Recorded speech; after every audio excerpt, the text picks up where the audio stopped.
نو اول چې تجهیز او تکفین سلو، دویم چې کوم یې قرض سلو، چې کوم یې هغه چې سلو وصیت سلو. چې د خیرات ذکر تیندل چې خیراتونه کوي اول ګوره نه پور ادا کړي، نه مې وصیت پر ځای کړي، تجهیز او تکفین خو دلته مفت دي، پروا نه لري، هغه خو نه غواړي. پاتې سلو وصیت هم پاتې، چې کوم یې هغه هم پاتې، د هغه د پورې وړي هم پاتې، د هغه مخکې بس خرما وې رازغله وه، پیسې ماته وه، بیا په اداره کې تقسیمه وه، ګولدارۍ یې جوړه کړي، خلک پر راټولي، دا د دوی نوم هم کوي او دا وایي چې ما نه خلکو ته ما دونه پیسې ورکړلې، ما بیا نو دغه وروسته بیا د مړي په پیسو باندې په درېیمه باندې غویان راوله، پسونه راوله، دیګونه باندې کوه، سم واده نه جوړ شي، واده د مړي څه چیز جوړ شي، واده جوړ شي.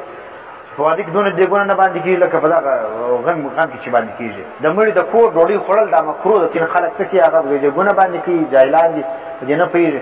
نو د مړي د کور څخه ډوډۍ خوړل دا مکروه ده.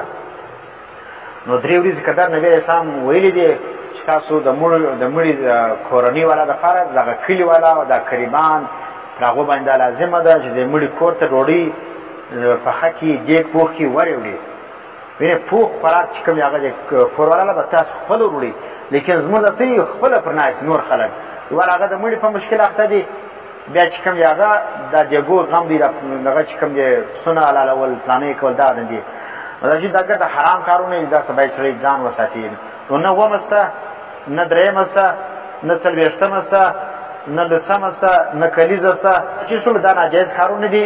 نو صرف دغه کار چې کوم د مړي په وسیله په مال کې ته کوی سې، اول چې دی د تجهیز و تکفین د مال څخه تیارول دا کېږي، بیا چې کوم هغه قرض سلو، درېیم چې کوم هغه د ثلث مال څخه د وصیت دی. وینې دا به نافظوي، بس نور مال ګرد د وارثانو سره مشترک دی، هغه به یې تقسیموي، پاکې هېڅ خیرات نه ځایېږي.